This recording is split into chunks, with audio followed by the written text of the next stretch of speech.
All right, we are live. All right, everybody, welcome to the second edition of the Light the Torch podcast. I'm your host, B. Jones. To the right, I have my man, Blackie Chan, my guy, Raul, and my gunner Atterbury, man. How's everybody feeling tonight, fellas? Right, another Sunday. That's right. A good Sunday, a happy A good Sunday. Sunday. That's right. Feeling great. We're 1-0, baby. And that's all that matters, man. All that matters. Let's talk about it, fellas. What you guys think of the game, man? Give it to me. What we got? What we got for? Let's get into these offensive grades. Let's grade the offense for a second, man. What you guys think of our offense? Go ahead, start with you, Blackie. I'll give offense a solid A. Like, there's nothing wrong. We had no turnovers. We did have some unnecessary pressures on Caleb Williams that should not have been there. But overall, like, everyone had a clean game. Like, we got to see, we got Miller time, we got Malachi time. So everyone played. A lot of freshmen played. They got a lot of good playing time. So overall, I'm very satisfied with what I saw. Like, Zachariah Branch, we'll get to him, but we all saw what he did yesterday. So it's kind of hard to say that it was bad because everything that he did was just lightning. So I was pretty happy with that. And Caleb did Caleb things. Absolutely. Ro, what you got, man? Ro? Oh. Looks like he's frozen. All right, Ro, we'll come back to you. Gunner, what you got, man? All right. No, I can't hear you. I'm having a hard time hearing you guys. My bad if you guys were. There you are. There you go. In terms of the offense, I thought the offense looked good. I give it a B just because it's the first game of the season. I know a lot of the fans were potentially just kind of a little nervous in the beginning with all the rotations and with the O-line, but overall, I think the offense looked great. It's game one. You know, I personally think Lincoln Riley was using this game kind of as a practice game. Try to, make sure he gets the O-line right for when the games matter. So overall, I think the game was right. Offense was looking good. We put up what was the final score, guys? Is it like 50? 56 to 28. Yeah, 56 minutes. Yeah. So I personally give it a B. Well, there's room to improve there, but overall they look great. Wide receivers were exciting. All the freshmen, seeing them out there, just Singer with the first touchdown. No, I'm excited about the season. Absolutely. Gunner, what you got for me? I'm pretty much I'll say a B plus. I think it just all comes down to the O line. Obviously there was shuffling and all that, but just in terms of like the first group and the second group, before even they got even more, deep into their, rotations, there was some concerning things, right? Obviously they're still new, right? There's 3 new guys. So that was it. It's good to see, Noah, the freshman, get involved and play a lot. I know this might be far-fetched, but I just don't want to see them having to potentially move Jonah, inside. That's just my potential concern because we don't want a freshman on the left tackle, even though Elijah Page has a potential great future. So, but yeah, overall B plus. Okay, I might have to agree with you, man. I gave him a B plus as well. Reason being, I feel like obviously the O line was, we're throwing guys in there, still open competition with Noah and Rayon. So you have that guys coming in and out. They're not gonna be able to gel. So you're gonna have a little more pressure than what you usually have. I think Caleb didn't make it any easier on our O line. He was holding that ball, man. Same thing we saw from him last year. I was hoping that he'd improve that, and I'm sure he will. But after this game, I'm sure he'll see it himself, watching the film and correct it, hopefully. But I think he's fighting that narrative of trying to being a scrambling quarterback and just wanting to get out of there. I think you just play ball. Okay, don't think so much. Just play ball. Who cares what they say? You already won a Heisman. You already expected to be the number 1 pick. Just play ball. Don't worry about what the outsiders are talking about or what they might think of you. Just you see an opening, go. Just go. And then again, it is the first game. I know it's a long season. You might not want to Oh, we lost Raul. You might not want to just save yourself a little bit, but that's all right. But the receivers, of course, they're A. Kyron had a few drops. I don't know if it was nerves, just trying, a little rest. That's expected week 0, and it looked like week 0 out there, But aside from that, yeah, I would have to give them a B+ for those reasons. So all right, let's move into the defense, man. Go ahead and give me your defensive grades, Bucky. Defensive grades, I'll give them a B-, B-. Like, we got a lot of people in there. Our defensive line looked better than what people may see on the scoreboard and on the rushing portion, on the rushing attempts from San Jose State. But if you look at it, a lot of the time they were double teaming Keon Bars. They were double teaming Bear Alexander. Like there was a lot of double teams that they had to adjust to when it came to our defensive line, and they were struggling to get into the secondary. Like, they were struggling to get into our linebackers. Tackett and Mason were running free. They were getting some pressure in there, and even Eric Gentry was getting they were getting open looks to make the tackle on running back. So overall, I thought they were good. Secondary, there was some contested catches that they should not have caught. Personally, I would say, like the one in the back of the end zone, I don't think they should have caught.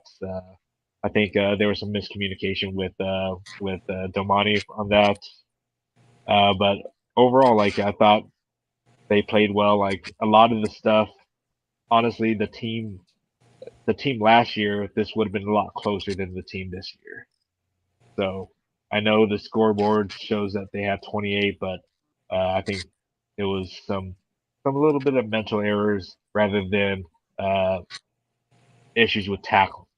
So overall, there was some missed tackles that I saw while I was there, but overall, I was satisfied with what I saw, and I know they're going to get better because a lot of these kids are transfers. So I think the more it goes, it's going to get better. Like they say, the longer it goes, the better we get.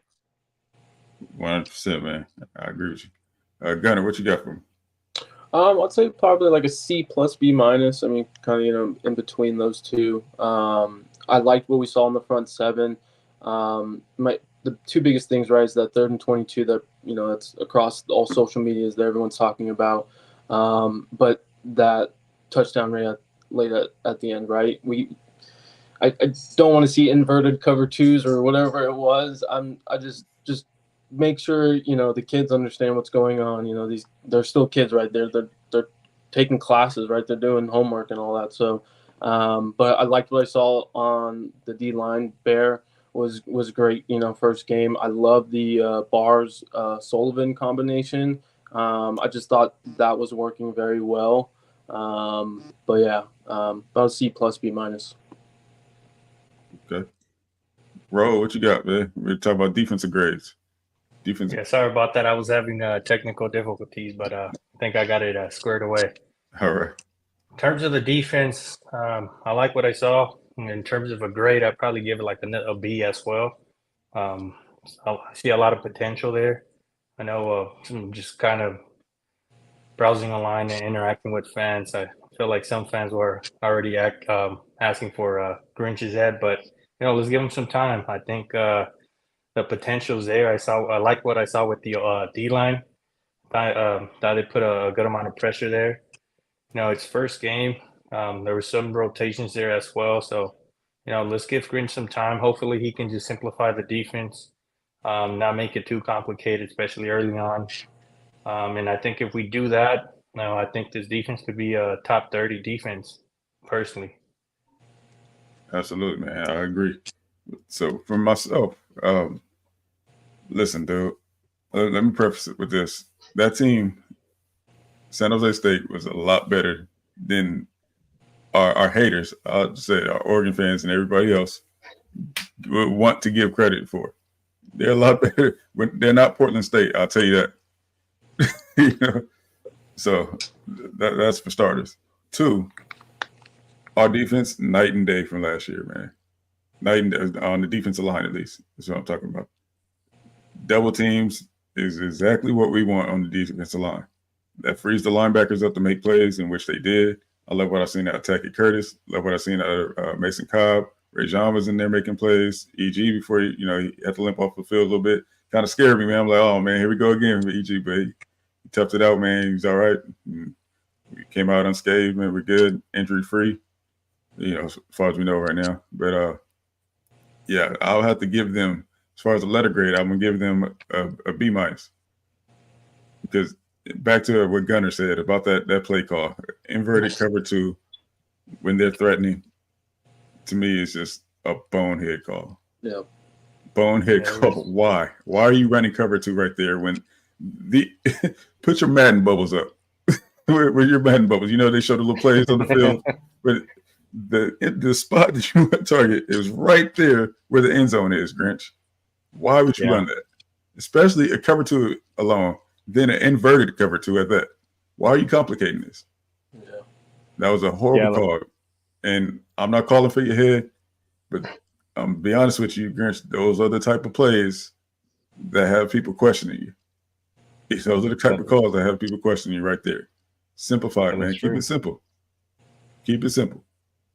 Especially with the team, that's not up to that caliber. And just kind of comparing this defense to last year's defense, I kind of understand him trying to, be the smarter defensive coordinator out there and then playing that strategy game when we don't have the right personnel. But this year we have the personnel to just keep it simple and, just let the men's play man and, do their job. And I think if he does that, we should be able to, put up good numbers and get the stops needed to get that W.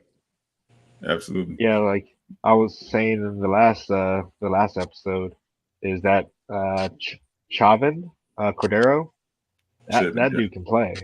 Like I saw how he was running all over teams, and it was just like, okay, this guy knows how to escape the pressure, and and his offensive line is the same. Like they returned 100% of their offensive line production last year. So I know people said they gave up 36 sacks last year, but they're 1 year older. They've played together for a full year again, so it's not like they're going to stay that bad. Like they're going to progress as long as their coaches are actually coaching them properly. So I'm not surprised that we weren't able to get as many sacks as people thought they would. And he just knows how to escape the pressure. And yeah, like he's. I think that San Jose State's going to win their conference possibly, or at least they'll be in the conference championship. They definitely have the tools to do it, man. Chevin Cordero is, in my opinion, he's an NFL talent, man. I don't know if he'll get drafted. I mean, we'll see how the rest of the season plays out. But he'll get a camp invite, if nothing else. I think he made a name for himself out there yesterday. I'm interested to see where, the rest of his season goes. And aside from Cordero, just overall, I think the San Jose State team is just well coached, and they're out there to put up a fight. They're not just going to fold. So they showed that yesterday. So I think, like you guys mentioned, fans were possibly predicting like a blowout, but no, the San Jose State team is not just going to fold, and they showed that yesterday. So I like what we saw, and go on to game 2. Yep. I was hoping that we would cover the spread though. Yeah, we missed about 2 points, but we're close. Well, they got a garbage time touchdown, so I mean, if you really want to count that, which the national media will, but yeah. But especially, all right. So one thing I did miss, I'm sorry, regarding our defense, secondary. What is going on? I do not like. We're better than what we show as far as secondary, man. We're getting beat on simple crossing routes. Mind you, there was a lot of rotation. I don't believe the guys that started this game, not all of them at least, will be starting the rest of the way out. There's guys that we didn't get to see that I feel will be playing down the line. and I'm pretty excited for that. There's some guys that I think, my honest opinion, I think we're tucking them away for later in the season. There's no other reason why we didn't see him. I think Lincoln. I think Lincoln's playing the long game, man. He said it in the interview before the game. If you guys caught the interview with Sean Cody and I'm sorry, I can't remember the name of the podcast. I think it's 2 hours before kickoff. But the Trojan tailgate. Yeah, there we go. Yeah. So he said, "You going to give us any hints on who you think's going to be?" I'm gonna leave that for the coaches to decide, man. I'll tell you that I'm excited to see Zion Branch. Yes. Whenever they decide to play him, I think he's Yeah. going to be really big in his defense. And I'm pretty excited for his future, man, with us. And as far as Lincoln mentioned, man, he's going to basically what he said, is what he's going to be treating this game as a glorified scrimmage. Yep. Those were not exact. Don't quote me on that, but that's that's basically what he said, man, and that's exactly what he showed. There's a lot of rotation, so guys aren't going to gel. There's going to be holes. There's going to be mistakes. It's week 0. There's always going to be mistakes week 0. We had penalties that need to be cleaned up, which they will. That's things that you should expect in week 0. So I know everybody, fans, just calm down, dude. You just calm down, man. We'll be fine. Yes, there's things that we need to clean up, but there's small things. All right, just relax. So, all right, moving forward, man. 1 second. Players of the game. We gotta. Yeah, Frankie Rodriguez said that the freshman class did well, and we all agree with that.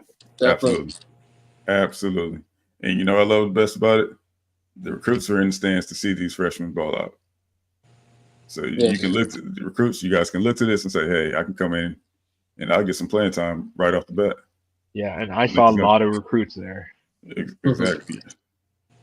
I love it, man. I love it. So I love the decision to play the young guys early with this schedule that we have, man. Shout out to you too, Frankie. What's up, man? All right, so let's move into quarter 3, man. Players of the game. Who do you guys got for players of the game? Go ahead, kick it off, Blackie. Other than Caleb Williams, Zachariah Branch. How can you not have him? He had 200 plus of all-purpose yards. I'm not going to talk too much because I know other people might want to talk about him, but it's just, it was. I'm not going to say it because I'm not going to jinx it, but he looked like someone. Just in a smaller package. Right. And if that person was watching, he'd probably agree too. Probably. So, yeah, but Zachariah Branch, and I want to go with one other person too as well. Anthony Lucas. Anthony Lucas was everywhere, and he was chasing them down. And it was great to see that pressure that he was getting on the edge. So hats off to him for the honorable mention for me. Okay. Well, Raul, what you got, man? Players of the game, offense and defense. Offense. I'll start with offense. Like Blackie said, Zachariah Branch. He looks electric out there. Like you mentioned, I don't want to say the name either, just not jinx it, but I'm sure you guys know who we're talking about. That play where he returned the touchdown, kick return touchdown. It looked very familiar when the other person we're talking about was versus Fresno State. Yeah. That cut on the sidelines, it was just exciting to watch. My girl, she's not huge into football, but she was excited watching that play yesterday, and she's like, "Oh my God, I need to start watching more football if it's going to be like this." So. Wow. So it was great to see Zachariah Branch do his thing, especially as a true freshman. Can't remember the stat, but I think it was first true freshman to return a kickoff for a touchdown and a receiving touchdown since Adoree Jackson. I'm not sure if that's the case or not, but I think I saw that. So that's awesome to see. Like you said, all the recruits on the stands could see that, so a good recruiting tool for the staff to use moving forward. Absolutely. Defensively, I would go with Bear Alexander. I think he did a lot of noise in the inside. He opened up holes for the others to go off the edge. So I know he didn't get a sack or anything like that, but I personally think he did a great job, and he's going to be a monster throughout the season and just kind of make it a little bit easier for the rest of the guys. Absolutely. Gunner, what you got? Yeah, I mean, obviously the offense is Zachariah Branch, right? I mean, the guy was explosive, especially on special teams, but I mean, he had that touchdown that was smooth, just quickness. And then for defense, I'll actually give Solomon Byrd. I like what I was seeing. He got the sack, which obviously the other side helped with that essentially, kind of. But yeah, I liked what I was seeing with him, obviously with the others. So. Absolutely. Yeah, I'm gonna say the same, man. I'm gonna go with. I mean, that's just hands down, Zachariah Branch. You know, dude runs like a dory. He runs like a dory. I'm gonna have to. I feel like he may be a little twitchier, man. I know it's saying a lot, but I think listen. I know we, us as Trojan fans, we have this bad habit of comparing every fast dude who can, he's got some little wiggle to him to Reggie Bush. I'm not going to go that far yet. I mean, there's still a lot to be seen, but he definitely has that potential for sure. Just like a few other guys on our team, man. But right now, I'm gonna give him the Dory comparison, especially in the return game, man. His stride is it's like he's floating out there, man, just like a Dory. You know what I mean? So I definitely see a Heisman in his future, possibly even this year. I mean, like that was just the debut game. He's gonna get. I know he's gonna compete with his own teammate, but I think if he keeps playing at this rate, if he can do this, not even every game, every 2 games, it's gonna be hard to keep him off that list, man. So, I got a quick story about a player from modern day, actually. So I was sitting there, and this kid behind me is like, "Oh yeah, I know how that feels," when he took the kickoff back. And there was a player, he's a freshman on modern day, and he's like, "Yeah, I saw that," no, he's a sophomore. He was a freshman when he played him. He's like, "I know that from firsthand. Like I saw him up close, and it's tough tackling him." So I was like, "Oh, okay." And I didn't ask him I think if he's a sophomore this year, then that makes him what, 2026 class? I can't recall. Sophomore, yeah, maybe 2026, yeah. I should have asked him what position he was, and I should ask him if he should follow the podcast. But yeah, no, it was pretty cool to see someone that's actually played him and said, yeah, he's legit. Yeah, man. Listen, that speed is just world class, dude. He ran a 10.3 as a sophomore. Yeah, as a sophomore. If you look up anything on YouTube right now about USC's game yesterday, everyone's just talking about him. Yep, already. He's 4.38 supposedly at a 40 at the Under Armour game, or whatever. Yeah, the Under Armour All American camp. Yep, 4.38. And I'm sure he's faster now that he's had some training with Benny Wiley, man. So, what was Tyreek Hill's 40? Who? I don't know. He's fast. That man's fast. Who's that? Can't remember the stat, guys, but possibly you guys remember. But I know someone from the chat was sharing the stats from last year with the punt returns. We're only like 27 yards shy from what we produced last year in one game with just Zachariah alone. So super refreshing to see that for special teams this year. I think it's going to definitely help us, sneak in those W's with those tough games if we do experience any tough games this year. Absolutely, man. Another thing. I'm sorry. Go ahead. No, I was gonna say my defensive player, man. I'll give it to Solomon Byrd as well, man. He was balling that game. He was back there often. He only came up with 1 sack. I called. Remember, I told you guys there will be a strip sack. And honestly, I thought it would come for Anthony Lucas, but I was happy to see Solomon Byrd do his thing, man. So shout out to Solomon Byrd, man. All the guys at EA that trained him. So yeah, man. Moving forward, man. Who you guys got for special teams? I think that's quite obvious as well, but just go ahead and What give me happened to that? What happened on that kickoff where it just went out of bounds? What happened? Did he slip? I'm not quite sure actually. Because it just went out of bounds. Like it didn't even get past like the 30, I think. Yeah, some week zero things happen. Yeah. Some week zero things happen in the out of bounds play. But our punter is good though. Exactly. That's what I was gonna say. Outside of Zach Branch, who's the obvious man, give me your special teams player of the game. Our punter.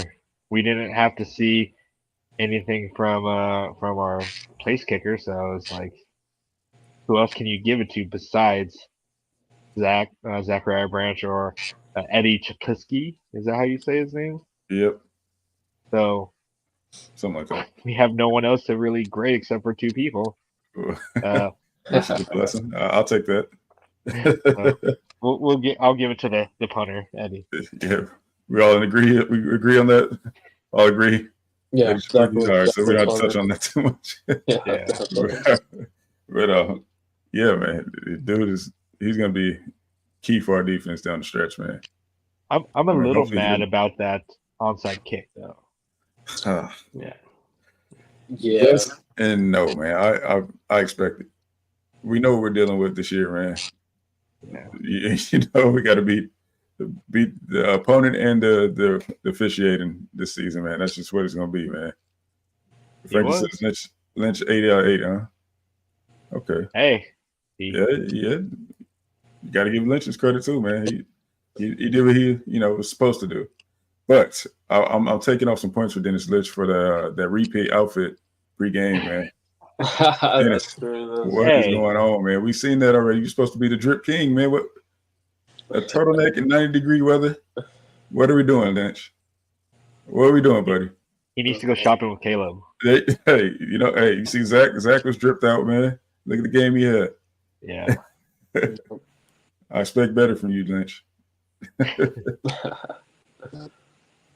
Yeah, we have 4 people in watching us, so that's good. Nice. Keep it coming, guys. Yep. Hit the like, hit the subscribe, please, share it. All right, man. So, now is the portion where we usually do our Q&A. We are expecting a guest. Should be tapping in with any minute now. But Anthony, hey, so Raul and Blackie, why don't you guys tell us about the Coliseum experience? You can go first, Raul. No, I mean, like I mentioned to you guys yesterday in the chat, I was unable to go. Unfortunately, last minute, couldn't find a babysitter. Oh, man. But, yeah, that's life. Yeah, unfortunately, I need a babysitter. So whoever's watching is a reliable babysitter. Yeah. Just type the number in the comments, man. Jordan needs a babysitter. No, yeah, unfortunately, I get to go, but so I'll pass it on to Blackie. Well, yeah, Blackie, go and give us your Coliseum experience, man. Tell us what the atmosphere was like, man. What was the turnout? Well, at this point now, it's kind of a tradition for my family to go to the first game of the year. We'll all fly out to Cali and go to the first game of the year. My parents come from Washington. I come from Minnesota, and my sisters live out here, so we just stay with them. And they live 10 minutes away, so we drive to the light rail, take the light rail all the way down, and we were running late, but I was getting a little frustrated that I wasn't going to see it. And it was great to see the stadium, and we had some great seats, row or section 222B, row 12, whatever. We had good seats. We saw everyone, and it wasn't too hot. There was no people getting taken out of the stadium under heat stroke, so that's always a plus. Right. And the one thing that I think they need to get a new DJ. The DJ there is kind of no shade on him. It just maybe it's just a crowd that just wasn't getting into what he was playing. But other than that, it was great. Carol Folt and Mama Jen were there, so I was hoping to try to get them on camera, but I got a lot of plays going on that I'm going to try to post up as maybe some shorts or whatever. Absolutely. But everyone was everyone was excited. Like there was a lot of little kids there that were excited. But my wife, she's never like this was the most excited I've seen her at a USC game, and she's not a big USC fan, like a football fan, just in general. But like she loves Caleb Williams, and now I think she's a big fan of Zachariah Branch. Look at that, Like man. she was, like when he was running, she was like hitting me in the shoulder. She's like, "Go, go, go!" I was like, "Ah, God!" I literally had to tell her like, "You need to stop hitting me because you are hurting my shoulders now." But That's awesome. she really enjoyed it, and yeah, like it was a good game, great atmosphere. Like the crowd was pretty good. The crowd needs to show up. Like I don't know what they said the crowd numbers were. Did anyone catch this crowd? It was reported 62,000, which was our average last season. I saw 63,411. Okay. Yeah. Yeah. So that's around our average of last season, which is we're hitting our average around for the week 0.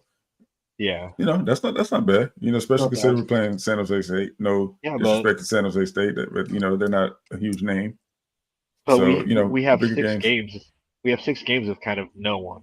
Yeah. And we can't just keep averaging. We need to keep increasing. Like we need to show these recruits that we're going to show out. We need to show the administration that it's worth putting the money into this and everything like that. Like we need to show up for this team because this is the last year. We need to stick it to the Pac-12 and show them why we are the money makers of this conference and why it went down the hole because they didn't premiere us. We are the team to premiere in the Pac-12. Well, they just have no business sense and didn't realize that the LA market was your lifeline. Like, but anyways, don't have to get into that. I'm sure there's plenty of realignment talk out there, but but listen, man. I noticed a price drop in tickets. Did it? Okay. Yes. So tickets are cheaper. There's no reason why we can't get out there, man. Unless you're working or you can't find a babysitter, those are just life issues. I'm gonna redeem myself next week, fellas. So I'll be there next week. Hey, that's life, dude. Yeah, I mean, nobody's blaming you at all, man. Hey, I couldn't make it myself. I had to work. I'm a regular guy, just like everyone else. You know what I mean? But I'm definitely gonna try to make the next one. But listen, I mean, there's no excuse. Like the prices dropped. The team's good. Get out there.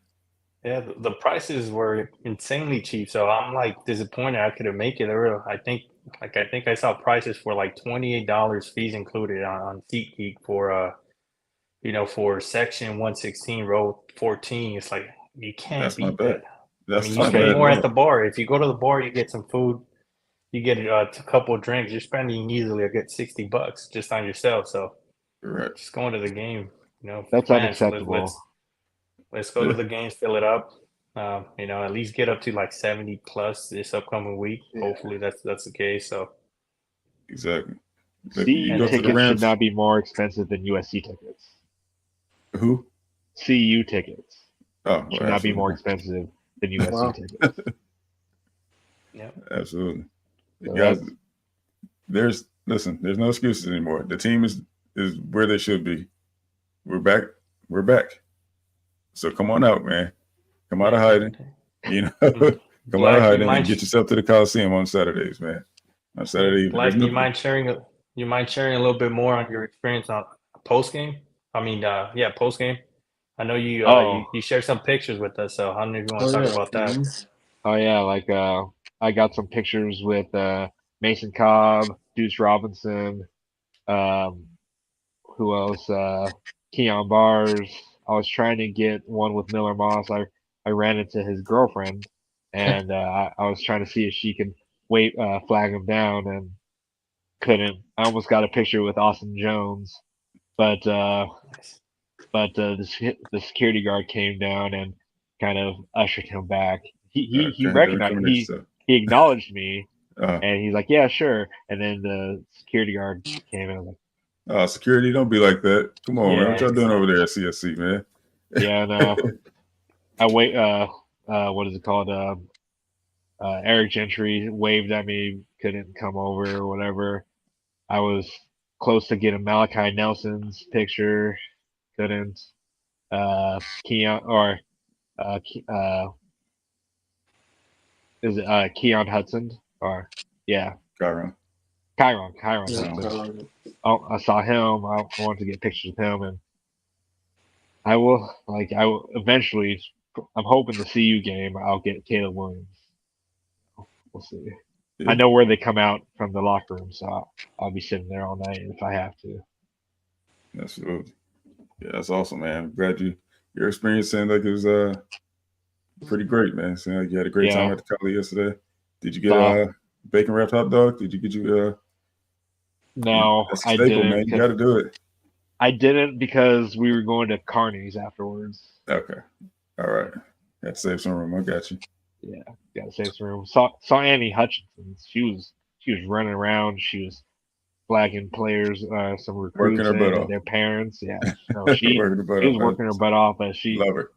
Yeah. Yep. It was good to see her. So you say you did get to see Sideline Jen, huh? Mama Jen, as we call her here on this show. Yeah. That's awesome, man. That's funny that they say she sounds like Ed Ordron. It looks like a song girl, man. That's hilarious. Is that what they said? Yeah, I read something. Sounds like it looks like a sound girl. Sounds like Ed Ordron. I'm like, man, don't disrespect Mama Jen like that, man. What's wrong with y'all? All right, we got 5 watching right now, so that's good. Keep them coming.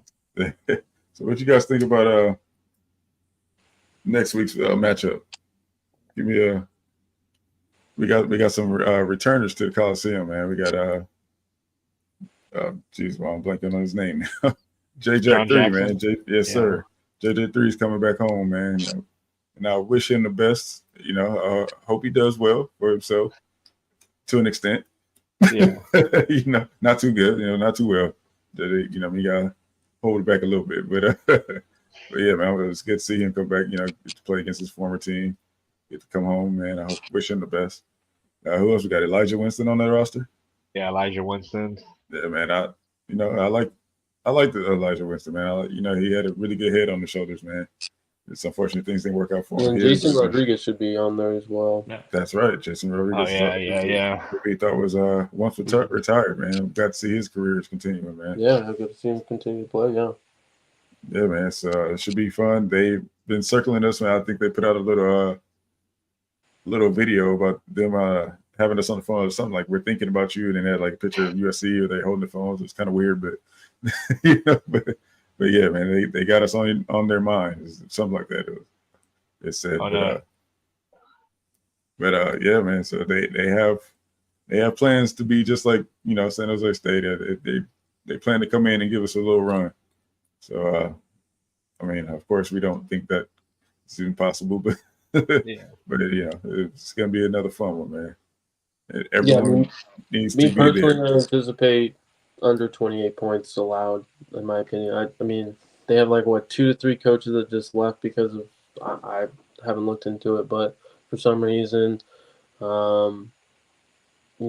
historically they're not great, right? But they're gonna come in to obviously try to show us what they're about, but that's kind of my my thoughts on going into this game is we should see at least under 28 allowed. I agree. What do you think, Raul? Yeah, I'm with Gunnar there. We shouldn't allow them to score more than 28. If they do, I'm gonna be a little concerned with the defense, because we should definitely see an improvement for game 2. So from what I've seen and read, now I heard that San Jose State's a better team, so there's no reason why Nevada should put up more points. And so looking forward, that's what I'll be paying close attention this upcoming game on the defense. See what adjustments we made as a team. So looking forward to the game. I'll be at the Coliseum, guys. I'm telling you guys, I'm gonna redeem myself this upcoming week. Absolutely, yeah. So, Black Jam. Yeah, I'm looking at their stats right now from last year. I know we can't say everything from last year is going to be the same, but right. They were 8-5 last year, so I think they're having their quarterbacks return as well, so we'll see. Like, I hope John Jackson the third has a couple of receptions, some short receptions or whatever, not too far. And I'm just, what is it called? Happy that he's finally getting his chance to shine because he definitely. I thought when he came in, he's gonna get some good reps in there. Oh, hey, we got We special got guest Ricky today, everybody. Nice to see you, Rick. How's it going, Right man? on, guys. Right on. Right. We Right just on. go ahead and give you a rundown for a second, man. We gave offensive and defensive grades, man. You want to go ahead and give it a shot? All Give us right. your offensive and defensive grades. Jumping right into it, huh? Yes, sir. All right. So I don't want to hear what you guys said. Offensive grades. Are you just giving for the whole offense and the whole defense? Or Yes, overall. Okay. I would say overall the offense, in my mind, was a B. And the reason why is I never saw and there's things that have to be worked out. The offensive line needs to coalesce, needs to gel. They're trying to learn to play with each other. I understood that they got a lot of guys in there. If you saw at the end of the game, they had Gino Quinones, redshirt senior, playing center. They also had this was when Noah Moss was in the fourth quarter. I love seeing Alani Noah in there as well as Mason Murphy. But the first unit, there's three guys. You got Jarrett Kingston, Emmanuel Pregnon, and Tarquin that have to gel with Dedich, who played just a little center last year. As you know, he was a guard, but he has played center. Mm-hmm. And then Jonah Monheim. Right. Rick? We didn't see a running game established. Okay. The running game was sporadic. That really takes it to San Jose State, where you're being physical. Like, we can run. I want to see Marshawn Lloyd get more carries. He is effective when he's got 15 carries. I think, and guys, you might have talked about this, I don't think he had more than 5 or 6 carries. Definitely not 10. I know that. So yeah. Right. I'll tell you real quick right here. I'll take a little peek here. I know that he didn't have a lot. I'm guessing 5 or 6. But Marshawn Lloyd, I'm sorry, 9 carries, 42 yards. Yeah. Longest was 16. So yeah, he needs more carries. But I understand this is San Jose State, and we're trying to rotate and see who can play. But I give it a B. And I thought they got to pass the ball way too many receivers. So there wasn't like a flow. I think Taj Washington had the most, 4 receptions. Mm-hmm. But I did like they spread the ball around. So B. And then I think with the defense. Yeah. Hey. Yeah. That was the Taj, right? Yeah. Was that the fumble loop? Okay. Okay, that was Dorian. Not many DBs in a chance with that. I love it. Against him in the slot. Is that Yogi Roth on the call? Yeah, that sounds like Yogi. Yeah, man. So who you got for defense? Your defensive grade? What you got? I would say the defense was a C-, and this is why. Okay. And I said this on USC Jay's show. I've said it on a number of our shows during the summer. But Lincoln Riley, I was at the spring game with Tim Prangley, and we were fortunate to go with John Jackson. We had press passes. And so we were sitting up in the press box for the post game. We didn't go into the locker room to ask questions because we're not journalists. We're alums. We're fans. So you could hear it broadcast and the press conference. And Lincoln Riley talked about situational mastery from a coaching and from a quarterback perspective. What does Caleb Williams have to work on next year? It's like Lincoln Riley said he was good last year. He's got to be great. Well, that comes with not only what's expected of your players, but what's expected of your coaches and of your team. And so I sit over there on the press box side, and there's less than 15 seconds left in the first half. They have a ball at the 28-yard line, and I don't know what happened there, but you had one-on-one coverage along the sideline with Sierra Wright, and then coming at a 45-degree angle, was it Damani Jackson? And then you had maybe Sierra Wright coming at an angle. I can't remember. It was those two. Are you talking about the play right before half? Yes, got beat. Yeah, that was Damani and Max Williams there. So, okay, was it Max Williams? Yeah, it was Max Williams and Damani Jackson. Well, Max was on the safety spot. So, right. couple of things could have happened there, and I don't know because I didn't see the coverage. Hey, is there a 1 second? Yeah, someone's watching the game. Yeah, fantastic game. From great game, but let's watch that later. Okay, so I don't know what the coverage was called there, but I think there was a combination of a poor design play or scheme for that, and then maybe confusion or execution on the player side. And why I say that is if you have, and I don't remember the exact down and distance, but it's irregardless. You want to limit them to at least, to a minimum a field goal try. The score was 21-7. You need to go up and you need to put your foot on somebody's throat. And so why the safety wasn't at the goal line lining up back there is beyond me.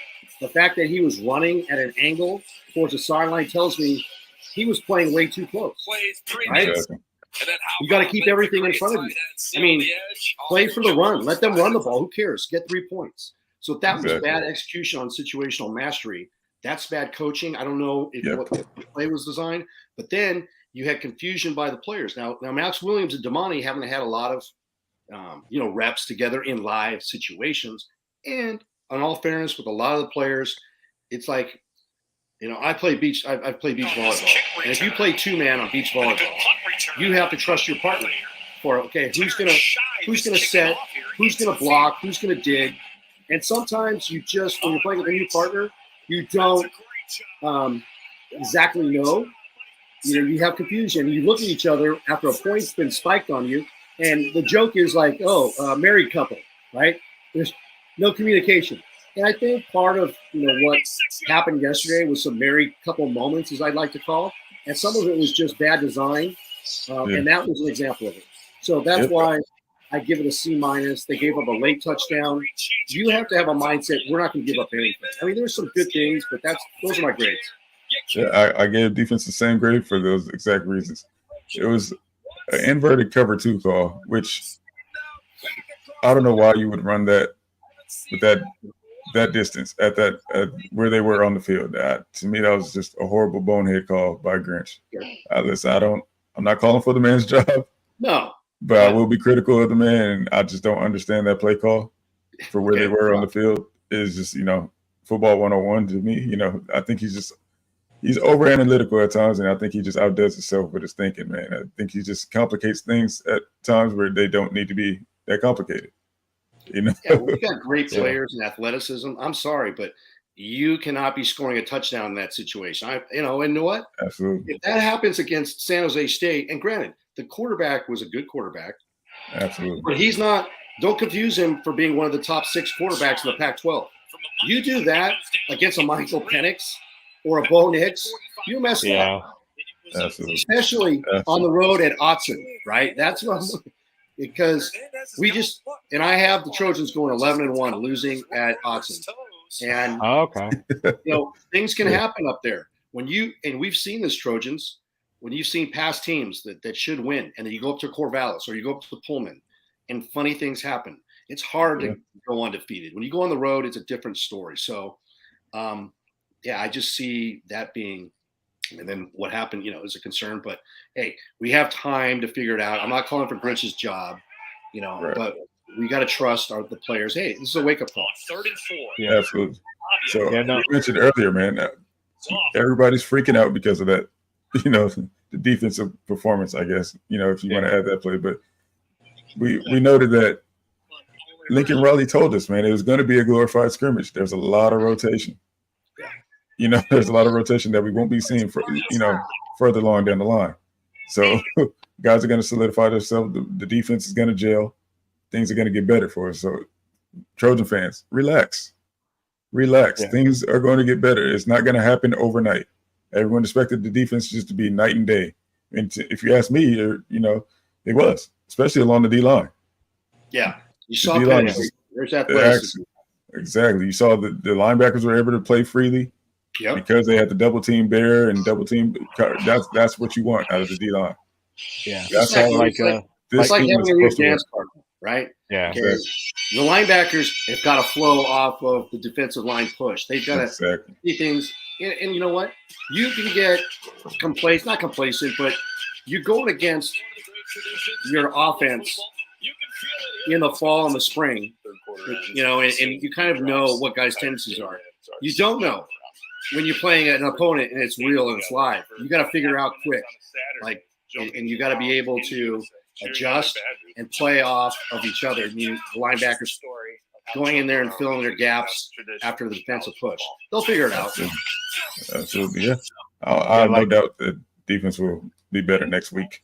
Yeah, like Lincoln Riley says, the longer it goes, the better we get. I think that's how it's going to be, and I don't take what happened as the worst of signs. I honestly think that there was a lot of mismatch or mixing and matching to see what fits, what works, and who's their best players on the field that they're going to be able to put together. So I don't think it was the same lineup like a majority of the game. Yeah, Lincoln mentioned that there's still position battles going on, so they're still rotating guys. They're going to be watching film and making decisions this week. So I took that with a grain of salt, man. I don't hold this game against them as far as defense, but I mean that bad play call. There's no excuse for that. Especially when you got two veteran guys back there that should know the defense by now. I don't even think it was confusion. I think it was just a bad call. But moving forward, who you got for players of the game? I think one of them at least is quite obvious, man. But give me your players of the game for offense and defense, Rick. Oh, it's got to be Zach Branch. We knew he was going to be electric, and it's kind of funny. You see all of who has the best wide receiver room, and we kind of know that we do. But do you really want to argue against Ohio State people? That's like driving 100 miles per hour into a brick wall. So, Rick, what's funny about that? So I don't mean to cut you off, man, but no. I actually got into an Instagram argument, man, over that. I asked them, I said, name your room. I said, who's the best receiver room with Ohio State? They named their room, right? 2 names. They gave me 2 names and then a bunch of recruits. There you go. A bunch of freshmen. I'm like, okay, that's your room? I was like, okay, give me your whole room. Top to bottom. Will those guys start at any other program? Can you tell me that? Couldn't do it, man. But they still, to this day, will say that they have the best room.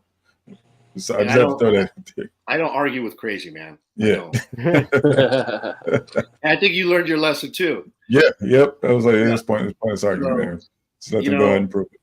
You can talk about Zach Branch, but until he actually plays the game, you got to let him play. I mean, I was at the spring game. I saw him looking electric. The guy is just quick. He is different.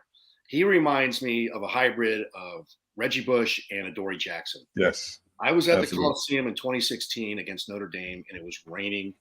And Adoree had 3 touchdowns. I think he had a kickoff return, a punt return, and then he had an interception back to the house, or it was a pass. I don't know if you guys remember.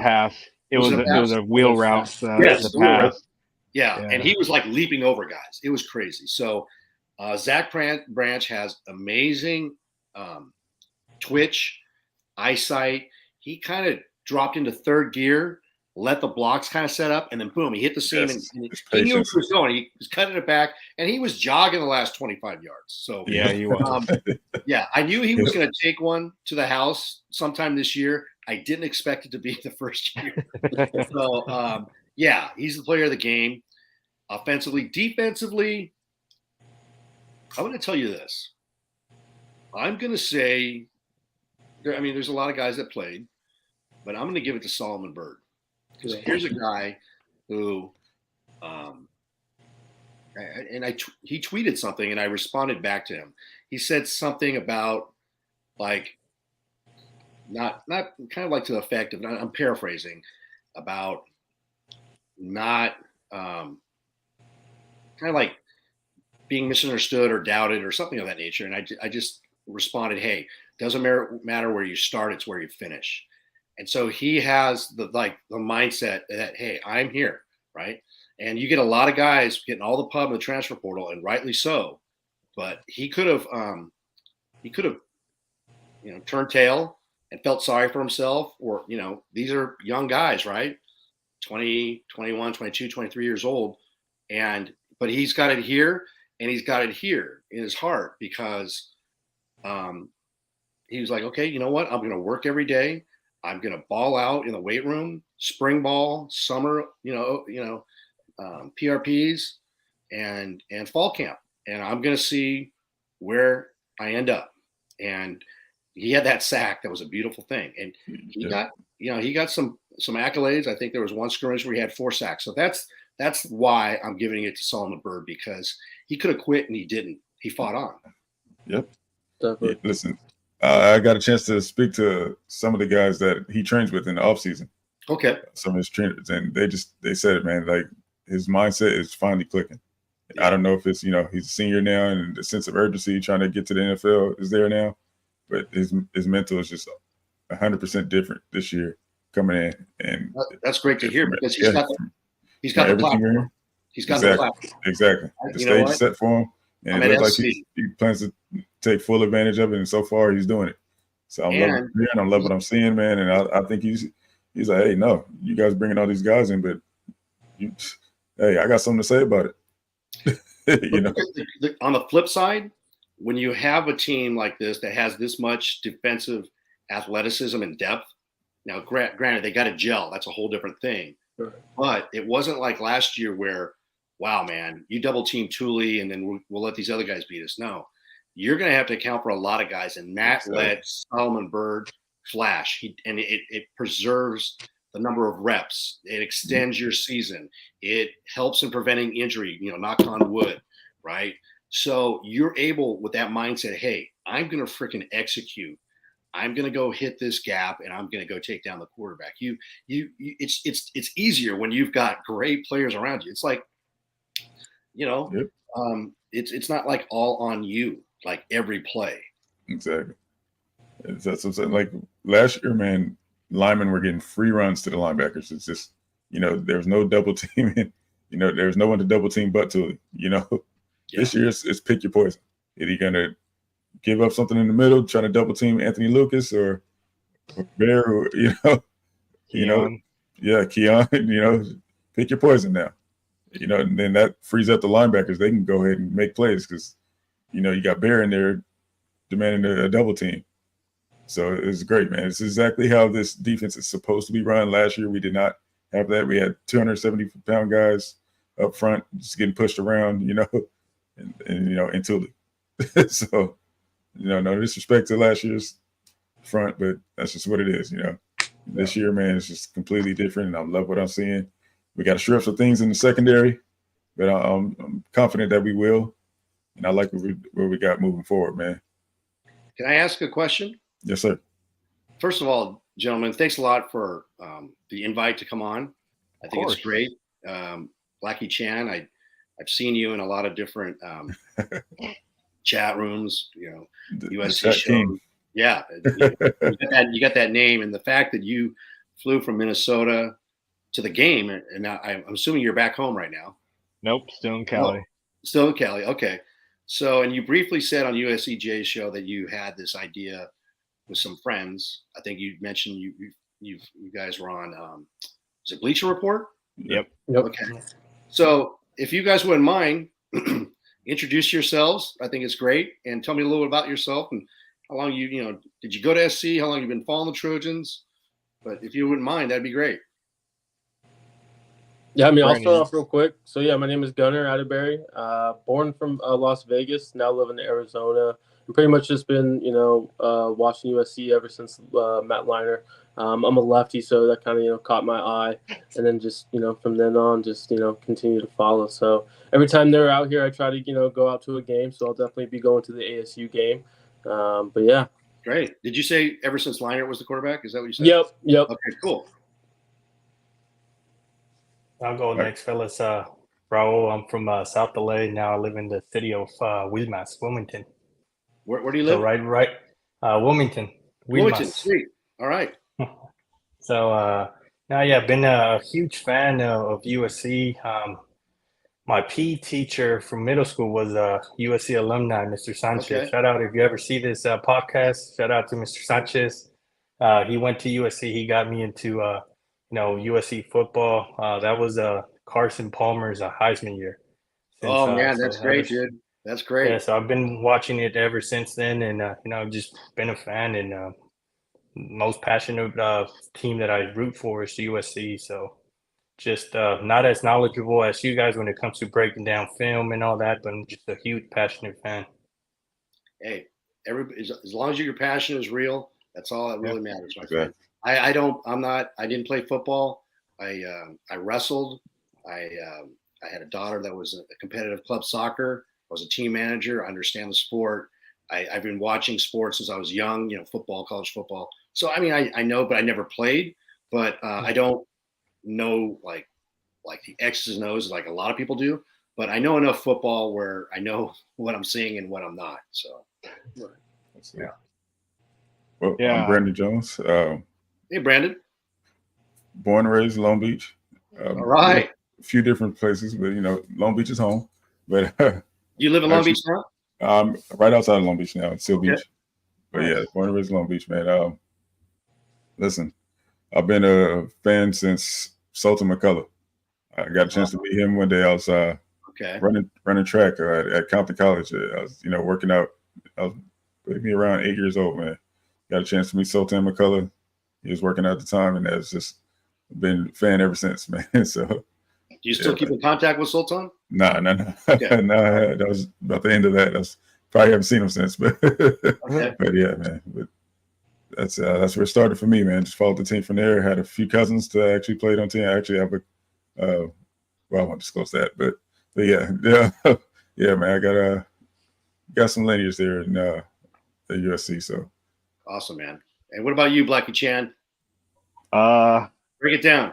My name is Brandon. I was born in Los Angeles, moved to Colorado, and just recently moved to Minnesota, 6 years ago. Uh-huh. But my mom's the reason why I'm a USC fan. She's been following it since Marcus Allen, Charles White, all of them. She's when she says when she was giving birth to me or whatever, she's watching a USC game. Absolutely. So, come on. So she's got her priorities straight. Our whole family's USC fans, except somehow, some way, my mom met my dad, who's a UCLA fan. So I don't know how that works. But my first game was the game Carson Palmer's Heisman Trophy season when he played against CU. That was my first game watching him at CU. Played against who? CU. Oh, that was a great game. I think it was 40-3. CU was ranked number 18 at the time. Yeah, no, it was a great game, and it got me passionate because all these CU fans were just yelling, "F USC, blah blah blah, you guys suck, and we're gonna beat you." And they were. I was like, what? I don't know how old I was, but they were just coming at me. I was like, no, I'm not gonna stand for this. So ever since then, I've just been a huge fan. Like, if USC loses, it just ruins my whole week, and it just bothers me for the whole week. That's that passion, man. Yeah. Let me tell you, those are the people that were saying fire Grinch and this, that, and the other, because like last night we did our post-game show. I don't know if you guys caught it or saw it, but we had over 300 people in the chat. That was a record because it was week 0. And they wanted to come and bash Grinch, right? Because we have a lot of viewers that are from other teams. And hey, when USC is expected to do well, we are hated. They want us to lose. Yep. And that's great because you know what that means? We're back. Yep. Right? Yeah. We're back. People actually hate us. And so I have a great beer that I love. It's called Stone Arrogant Bastard Ale. And on the label, it says, hated by many, loved by few. That is who we are. Yes, facts. Yep. No, Yeah. like We I are one of love those- I love being the evil villain of college football. Yeah. Yeah. So, We are one of those teams, man. You either hate us or love us.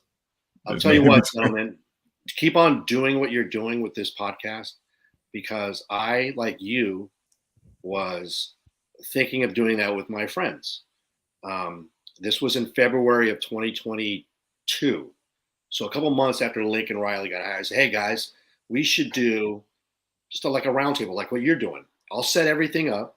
I'll send out questions because everybody's, kind of working. And I was more of a stay-at-home dad. I got 2 girls, and I'm semi-retired, working on my golf game, which sucks.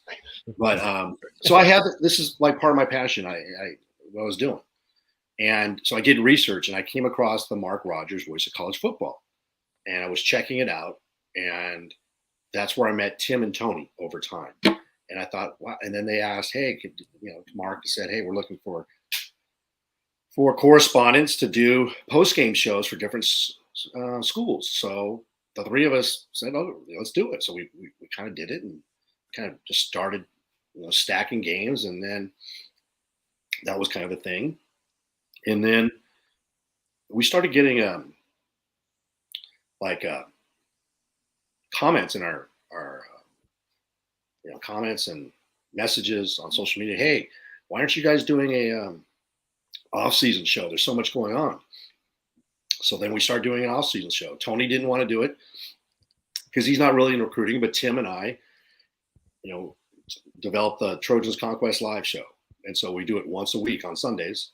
We did 24 episodes, and we ended up getting to interview Anthony Munoz, John Jackson. Amazing. I have a friend that played baseball with John Jackson, Jamie Davenport, and he introduced us to John Jackson.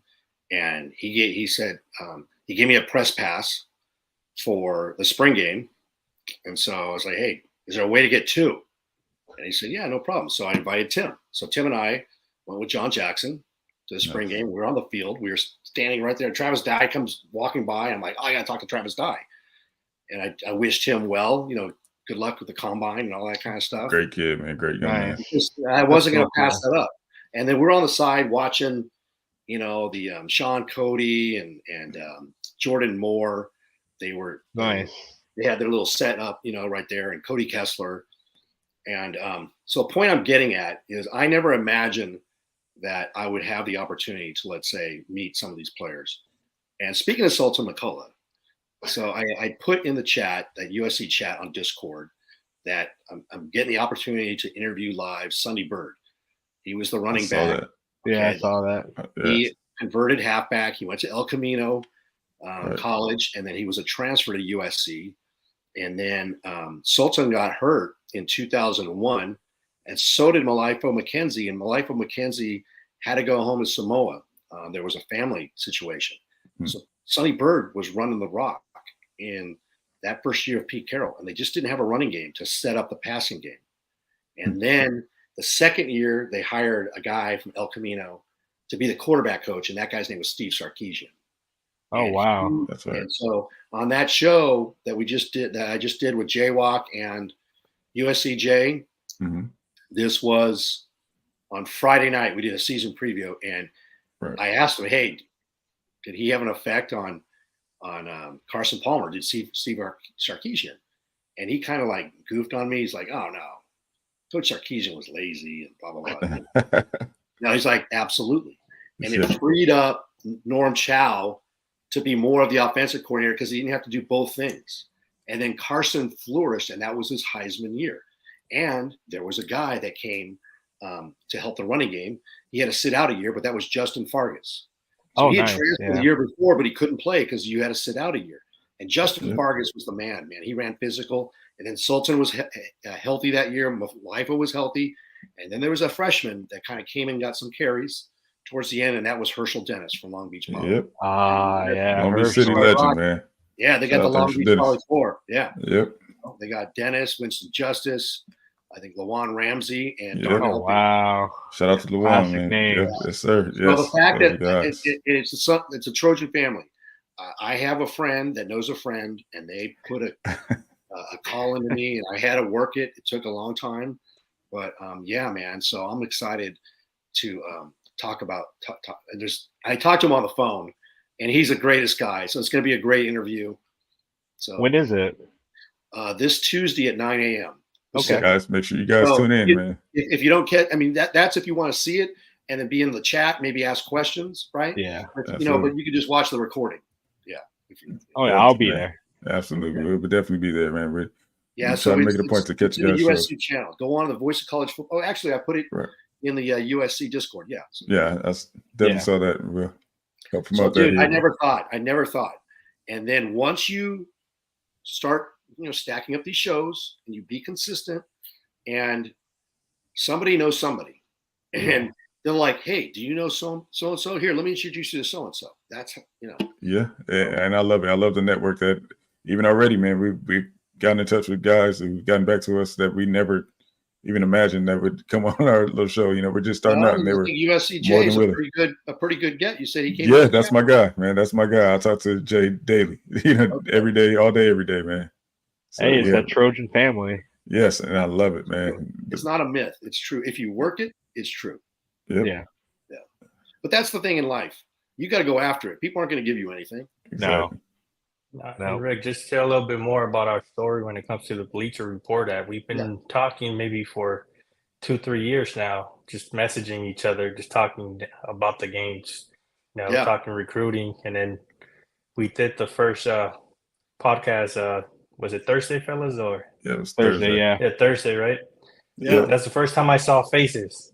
Yeah. Oh, okay. First time we got to see each other. I'm sorry, I'll let you tell it, Raul, but no, so that's the first time, and I was just messaging Brandon. It's like, man, it's crazy. It's like we started talking through the Bleacher Report at about 2-3 years now. I feel like family and whatnot. And I was like, man, but it's crazy. We never got to see each other. It's like I could finally get to put a face to the messages, not even to the voice, but to the messages. That's right. Yeah, that's right. Yeah, man. So it's great. I'll tell you a funny story. So a lot of so back in 2002, that year, when USC started to come back, right? ESPN had like message boards. They had like college football message board where you basically go on there and a lot different than today. It was more old school, but you'd have a bunch of fans, right? And so there's me and a couple of other SC guys that would just get hammered, right? Because Iowa's going to kill USC, and Brad Banks and Carson Palmer doesn't deserve all that kind of stuff. All that, yeah. Kind of like you're hearing now, right? Yeah. Right. Pete Carroll's washed up, blah, blah, blah. So my name at the time, I was living in Long Beach. I owned a home there. And so I just punched, my name was LBC Trojan. So when I started doing research on Mark Rogers' channel, I was like, okay, I'll go LBC Trojan. I live in Orange County right now, but I lived in Long Beach for 12 years. And so, I like to say, Long Beach is a vibe, man. It just, it is. It's the most diverse place ever. Love it, man. Exactly. And you get some great restaurants. Yeah, absolutely. And, just great people, great golf courses. Go to Blair Field, watch baseball, walk down to 2nd Street. I mean, you go to Pine Avenue. They're redoing 4th Street. There's a lot of great places I love in Long Beach. And my wife and I would walk around. Or ride our bikes. It was so cool. So I, even though I live in Orange County, what I say is, look, you can take me out of the LBC, but you can never take the LBC never out. take the LBC out. Absolutely not. Brandon, right? Yes, sir. So you know that vibe, right? Yeah, absolutely. Yeah. So I go down there and I love it, man. I go to Ballast Point. I go down to 2nd Street. I go down to 4th Street. I go to Pine Avenue. I got friends that live down there, old neighbors. It's great, man. Good people. Yep. So can't beat that one. No, like I do every time I come back to visit California. It's just like I wish I could come back here. I wish I had the money to afford living here. But Minnesota's just way too cheap, and my wife's family is all out there, so it'd be pretty rough for her to leave her family. But I always try to make a trip back out here to see all my family and catch a Trojan game.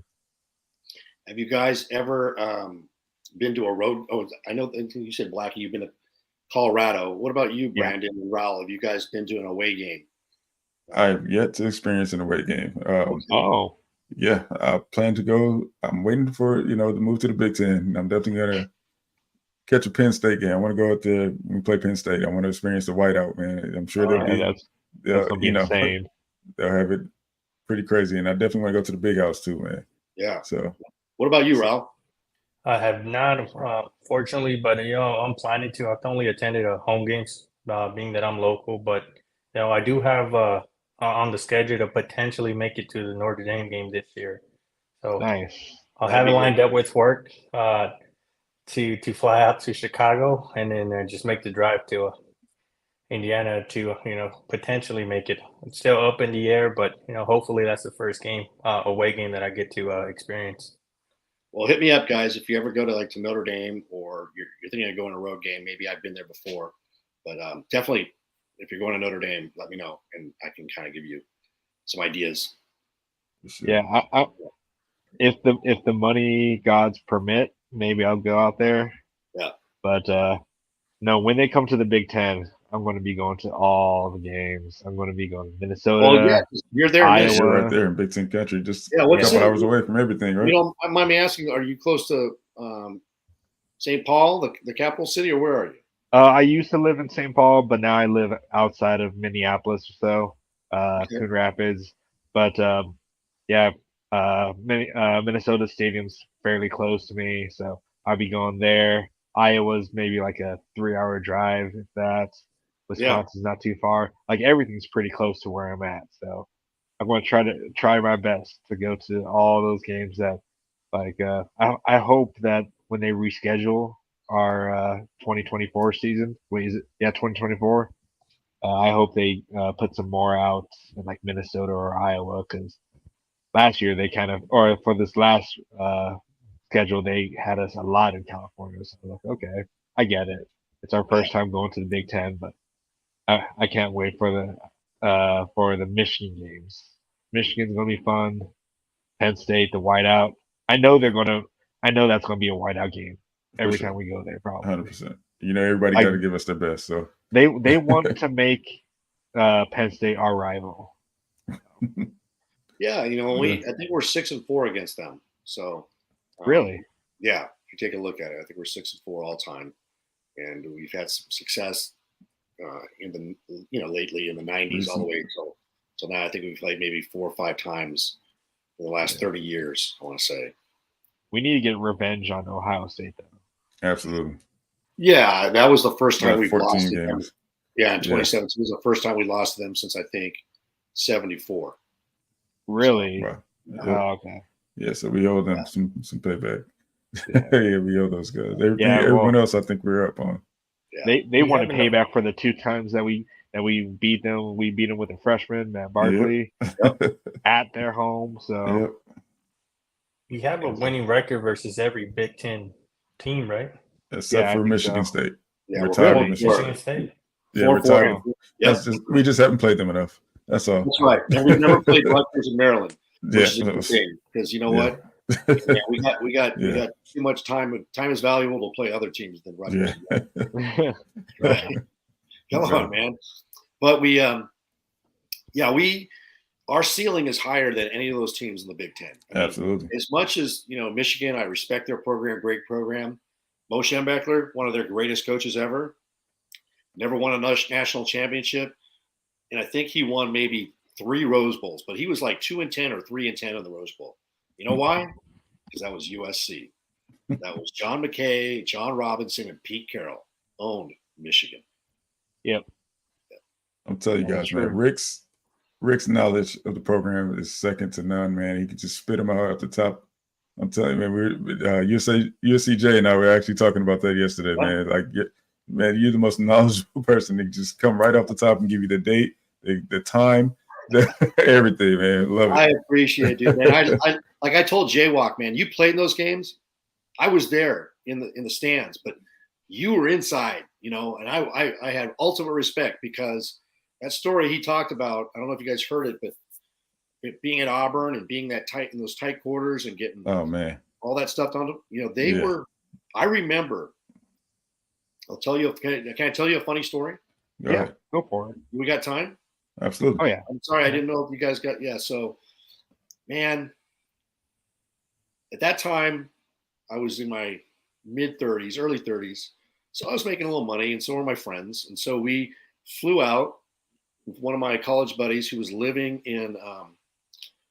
His wife's parents lived in outside of Atlanta, and so there was 7 of us, and then my good buddy from SC, one of my good buddies from SC, he lived out there, and so we all kind of planned. And his neighbor was this guy, and he went to Auburn, but he was gracious, cool guy. He was gracious enough to be our host. So we rented a limo from Atlanta to Auburn, which is like an hour and a half ride. And so, we're having great. We're having drinks and food, and listening to music, and then we're getting in towards Auburn, and we heard the radio station said, "It's the start of the 2003 season SEC football. Damn dog Auburn Tigers taking on those surfers from SoCal Trojans. Gonna show them how to play football here in the SEC." Yeah. And I was like, they don't know freaking what's coming. They don't know. And then so we were out there.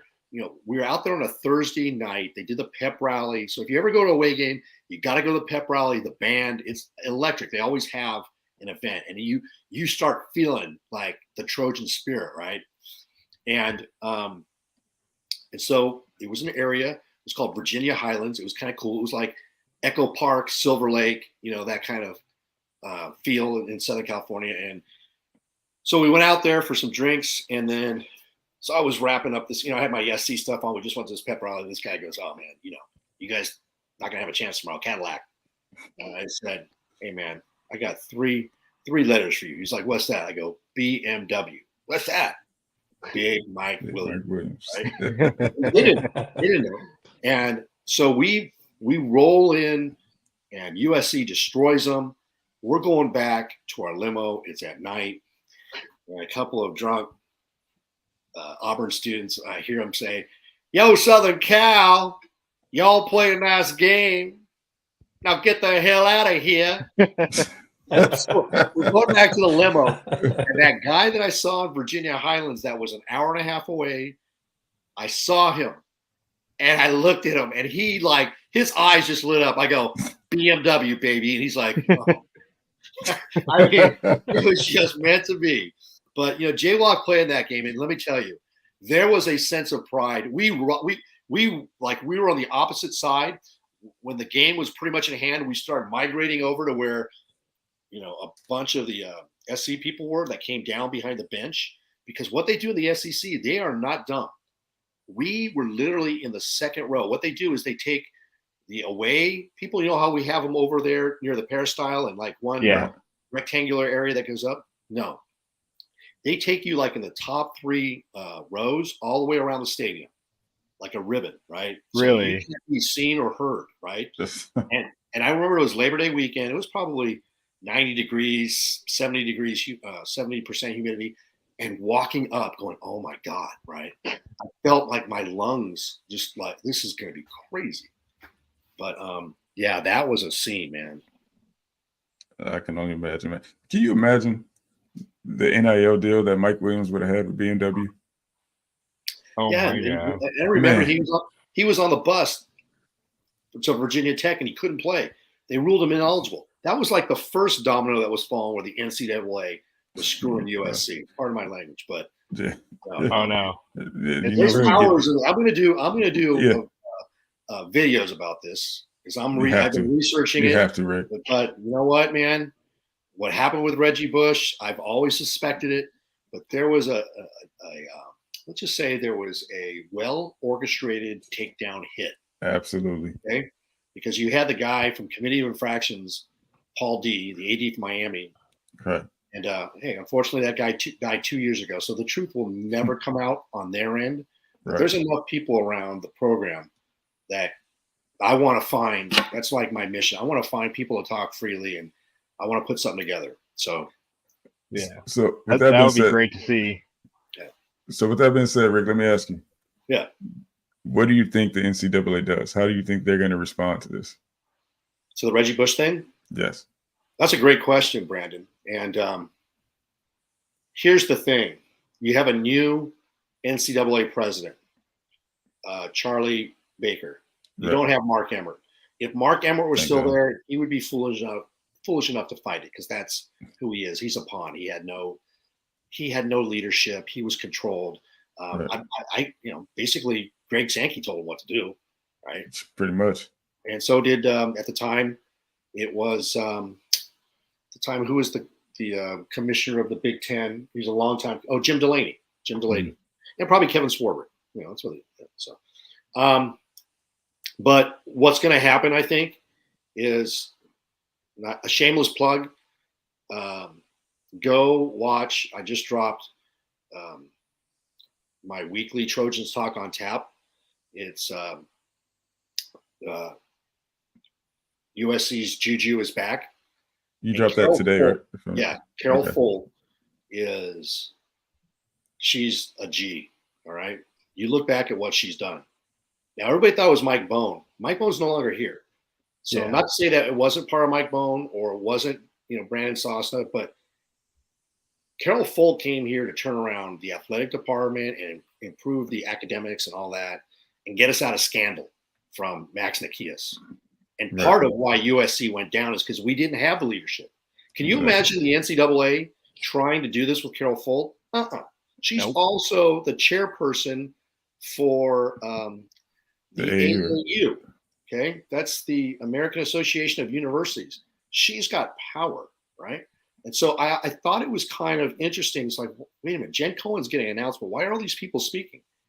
It was a commercial. This was on a Monday morning. I'm giving a little bit of the video away, but here's a little tease. This is just my opinion. But it's a 10 o'clock, 11 o'clock press conference on a Monday morning. Ask yourself, why is this happening? Well, guess what? This is week 0, right before school starts, right? The students are back at school on that day. She hires Jen Cohen, okay? Boom. She's going to speak on Monday, but why are they having all these other speakers? Because they were showing the NCAA, they were showing college football, they were showing the whole world that USC is back and we are aligned and you are going to have to deal with us. From Suzanne Nora Johnson, who took over for Rick Caruso this past summer, or in summer of 2022, as the chairperson of the Board of Trustees. He oversees Carol Folt. Carol Folt oversees the provost. His name was, I think, Gomez. He just started in the summer of 20. He's like the second highest administrator, the provost. And then you had Ben Green, PhD. He is the liaison. He is the athletic student rep, athletic faculty rep, I should say. Athletic. So he's the liaison between the academics and the athletics. And then you had Jen Cohen. So they were just saying, okay, from the Board of Trustees to the president to the provost to the faculty athletic advisor to Jen Cohen to Lincoln Riley and all the teams, we are here and we're coming for you. Yeah. And the fact that you had Reggie Bush's press conference, it could have been at his lawyer's office. No, it was at the president's suite in Club 1923 where Lincoln Riley had his press conference. So, you know what? That's basically telling the NCAA and Charlie Baker, hey, come deal with us. Yeah. Because We're done with you. Because Todd McNair on July 26th of 2021, he won like a minimum of $8 million. There was a settlement. Exactly. The reason why a lot of people don't know about it, Google it on ESPN. Yeah, especially you in the southern region. Yeah, 45 minutes later on that same day, Google it. Same day, 45 minutes later. Look at the timestamp. That's when Texas and Oklahoma announced that they're going to SEC. What do you think they covered for the next week? So not a lot of people know it, and they just assume Pete the cheat. Well, hey, there was no emails to connect them, implicate them. None with Reggie Bush. It was a fraudulent, mishandled investigation by a guy who was the athletic director that under his watch was the Nevin Shapiro. Shortly after he came aboard, he had to clean up a mess that was the Pell Grant scandal in, I think, 92. That was a federal crime. Right. So how is this guy qualified to be the head of the committee infractions? That shows you how just bogus this kangaroo court was. I'm sorry, I got off into a tangent. No, hey, No, it's okay.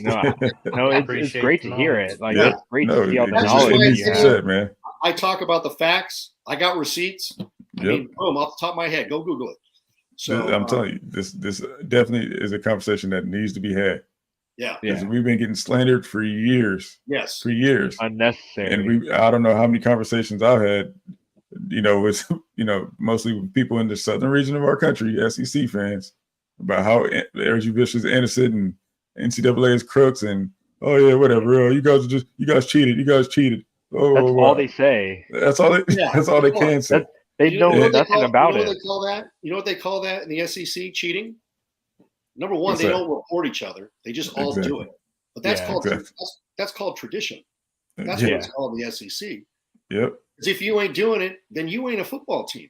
Exactly. They know how to funnel money to Baptist church through Baptist churches. They're a professional at it. Yeah. And they know that there's one team that can go kick their SEC rear end, and that's USC. Yep. They don't want to come over here west of the Mississippi. No. You come to us, right? We got all these teams here in the South. We don't need to travel. They are just they will lie to you and smile right through their teeth. And that's the beautiful thing about them. I love them. I'll tell you a funny story. So I was out golfing with some high school friends. We do an annual guys golf trip, and this was just in mid June. So 2 months ago. And I have a USC golf club, for my driver head cover.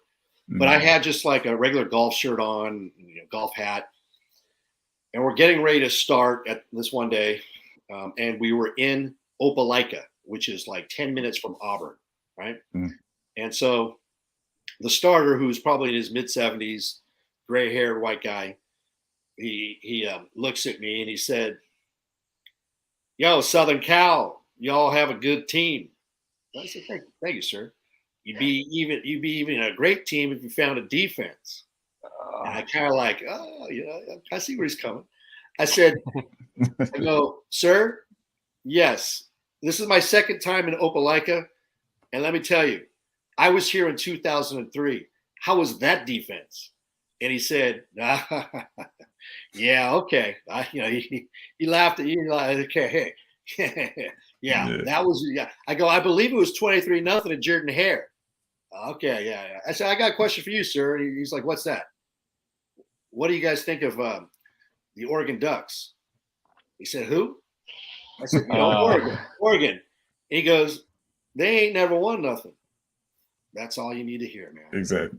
They don't respect anybody other than USC. They know USC. Oregon and Washington, they have no clue because they ain't never won nothing. Nope. They haven't. So when these Ducks come up on you, or these Huskies, or the Bruins, man, get your crap outside. You have no clue. Until you win something. You've never been to the mountain. You can talk. The delusion of Oregon fans is just ridiculous. It's not. It's very Pac-12. Yeah. They don't know. It's So very Pac-12, man. They just don't know their own value. They don't know where they stand in the totem pole. It's very Pac-12. Oregon Ducks, their fans are just very Pac-12. Yes, they are. A lot of Oregon fans were in the bashing the defense, our defense lab for yesterday's game, and they're like, "Oh yeah, we're gonna handle USC." I was like, "All right, we'll see about that when we play you guys up there." You guys are really comparing our week 0 defense to what our defense is gonna look like when we play you guys. Yeah, they like to forget that their defense sucked last year too. Yeah, they were worse. Just because it was slightly better than ours, they have some type of bragging right, man. I guess I don't know, man.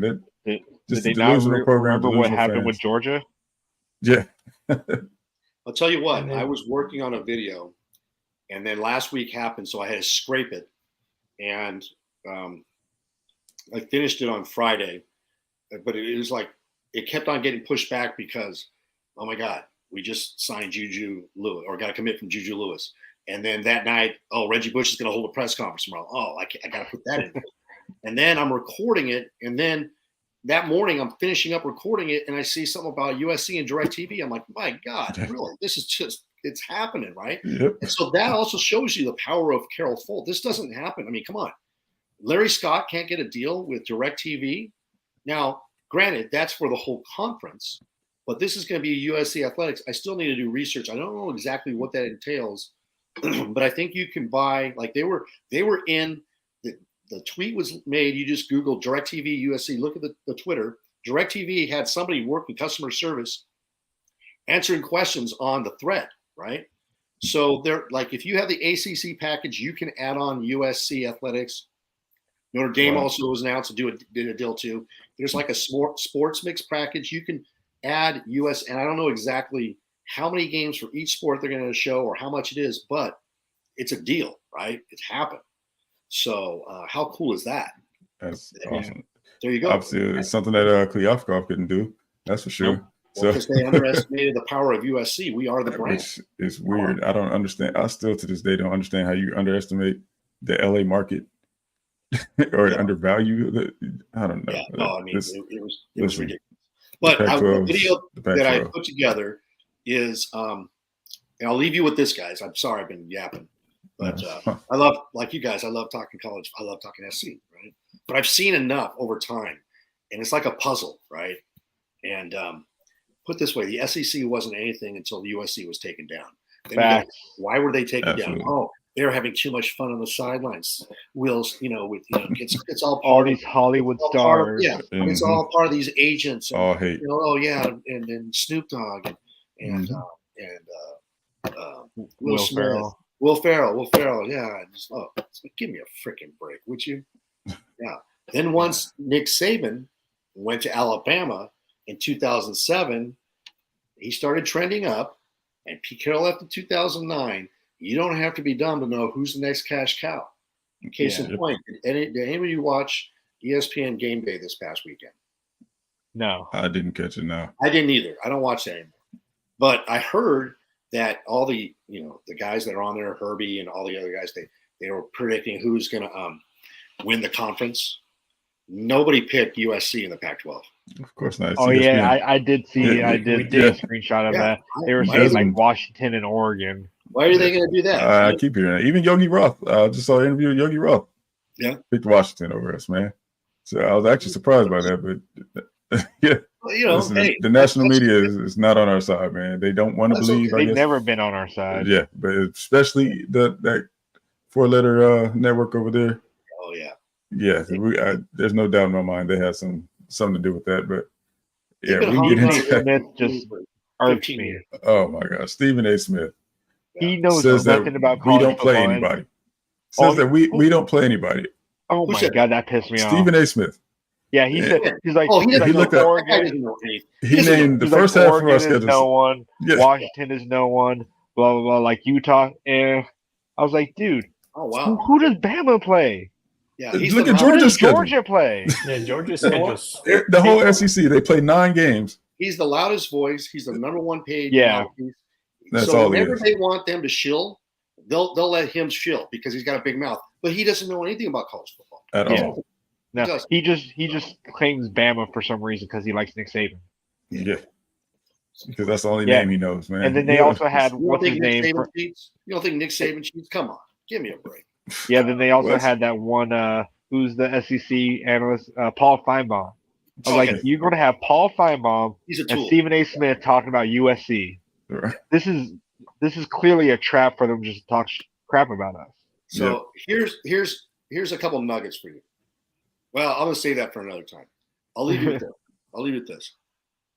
So that year in 2003, when USC, they got Justin Fargas was going to play. I'm sorry, 2002, Carson Palmer's Heisman year. Yeah. Pete Carroll's second year. So they needed to fix the offense. The defense in Pete Carroll's first year was number 9 in the country. They were, like holding opponents to like 18 points a game. The offense was scoring just under 25 points a game. Carson Palmer threw like, I don't know, maybe like 15 touchdowns, 10 interceptions, 13. Didn't throw much. So they needed a running game. So then the next year they get the running game going, right? And that helped out. And then Carson Palmer threw for like 3,200 yards and like 32 touchdowns and 10 interceptions. And he had that game against Notre Dame. So the first part of that schedule, they had to gel as an offense. You had Mike Williams was a new wide receiver. You had returning Kerry Colbert and Kareem Kelly. Kerry Colbert the previous year, he caught, 40-odd passes for like 450 yards, right? Mm-hmm. Both Kerry Colbert, BMW went over 1,000 yards receiving that next year in 2002. Justin Fargas ran for like 750 yards, and I think he had like 8 touchdowns. But he was very key at running. And when Sultan McCollum and LIFO, they added some yardage. But the schedule was challenging. The first 5 games, 3 were on the road against ranked teams. So they opened up the season against Auburn at the Coliseum. I was there. And that was a tight game, 24-17. The offense didn't look all that great, but the defense kept us in the game, and we eked out a win. Then we had to go to Kansas State, and they were ranked, I think, 25 at the time. And they had like Darren Sproles on that team, and their quarterback was, I think, L. Roberson. And they beat us 27-20, but we almost came back. But there was drops, there was inconsistency on the offense, right? Like our defense, they're trying to figure out timing and all that kind of thing. And you're doing it on the road in a hostile environment. And then they came home. Then they went to Colorado, beat number 18, 40-3. That was a great game. Then they come home and they shut out Oregon State 22-0. And then they go up to the Palouse to play Washington State, and Jason Gesser was the quarterback. And that was a very good team. I think they were like ranked number 17. They finished like number 10 that year. And man, it was a close game. We lost 30-27. But you can tell that this team was gelling. And then they ran the table the rest of the way. So at that point, they were 3-2. And then they finished winning the next 9 games, going 11-2. So it's tough. So look at our schedule this year, right? First 6 games, manageable. 2 were on the road, not in hostile environments where you got new coaches, a lot of turnover, a lot of transfers. They're going to have their issues, right? So this sets up pretty well, right? We got our tougher games on the back end, but we're going to have 6 games to get it right. Yep. Yeah. Well, on that note, guys, we've been here for quite some time, and we're going to go ahead and leave. Rick, if you want to go ahead and plug your show, man, go ahead and give it a go. Yeah, thanks, guys. I'm on the Voice of College, Mark Rogers, the Voice of College Football USC channel. Check us out. Mark, Tony, and myself, we do a post-game show, USC post-game live after every game, USC game. And this year we're doing something different for the away games. We want to increase our subs from Southern California, USC fans.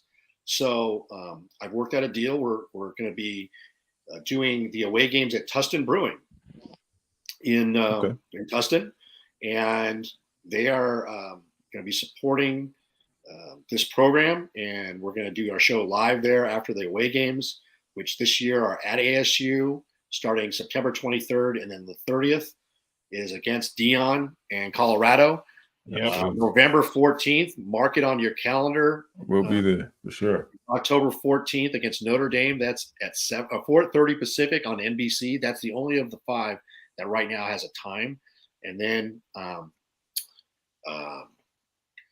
28th of October against Cal. And then the big one, November 11th against Oregon at Autzen. So that's what we're doing there. We're going to have a former USC player at each game. We're working on getting things a lineup, and we'll be announcing that on our social media and the Tustin Brewing social media. Then you can also, I just started up a weekly video called Trojans Talk on Tap. My background is the craft beer industry. So I give you the buzz every week. Once a week, fill your glass with a buzz on USC football or college football. If something's happening, give you my opinion. My first episode was Black Friday on the Pac-12. So I give you my opinion of the 4 guilty parties. So you can check it out there. I remember seeing that, I think. Okay. And then I always end up with a craft beer recommend. So USC has upped its game. Like I like to say, they hired Lincoln Riley. They invested in the program. Stone Brewing is our sponsor, one of our sponsors for nice. athletics. And, you need to up your game. If you've been drinking Bud Light, don't do that to yourself anymore. That's bad beer. Why are you drinking domestic beer? You can do that with the other regimes. But, hey, it's quality over quantity. So I help you out. I give you my advice, and I give you a quick beer to recommend, and there you go. So that's what I do. And then my second episode, USC, like I dropped my first episode, like 3 days later, USC announces a partnership with Stone Brewing for Fight On Pale Ale. So I had a viewer in the chat, hey, Rick, can you give a review on Fight On Pale Ale? So that was the second video, right? So, Awesome. Hey, I appreciate comments. I'll follow up as much as I can. Engagement, that's about. It's a Trojan family. Right? Absolutely. So man, you go, guys check it out. Drop some comments in the chat. I'd love to hear it. And I love your show, man. I think this is great. Thank you, man. We appreciate you coming on. Anytime I do stories with you guys have any questions, follow me on Twitter, or any of your friends, follow me on Twitter. Send me messages. If there's something you want on our show discussed, bring it on, man. That's the way. Sure. Yeah. So we definitely plan on bringing you and Tim on later on in the season, man, for one of these bigger games, man. If you guys can both join us, man, that would be great. Yeah, no problem. Just hit me up. You follow me on Twitter or hit me up on Discord, and love to schedule a time to talk with you guys. Paul, pleasure meeting you, man. Blackie Chan. Do I call you Blackie Chan, or what should I call you? You can call me Black Chan. My name's Brandon as well, so I'm using Blackie Chan so we don't get each other mixed up. Okay, so you're Brandon and you're Brandon too, right? Right. Yeah. That's why I'll just call you Blackie. Well, hey, I can remember Brandon. That's yeah. But that's great, man. Hey, thanks a lot. It was great meeting all you guys. And fight on. Thanks again, Rick, for joining us, and I appreciate you sharing that knowledge. And hopefully next time we have a full crew on here. Yes, a few of them we're missing, but again, thank you for joining us. Yeah. No problem. When do you guys do this? Every Sunday night, or do you guys? Thursdays and Sundays. We bring you a preview, and then we have the post game on Sundays. Okay. When's your preview? Thursdays. What time do you guys do that? 7 o'clock as well, Pacific? Yeah. 5. It's been 5 p.m., but we're kind of trying to adjust around our schedules. Like we're everyday people, just like the rest. Yeah. So things happen. Great. So we kind of play it by ear, man, as of right now. But we look between 5 and 7. That's great, guys. Fight on, man. Good luck. All right, guys. Absolutely. All right, Rick. Fight on. Fight on, everyone. Fight on. All right, that's gonna wrap it up for us, guys.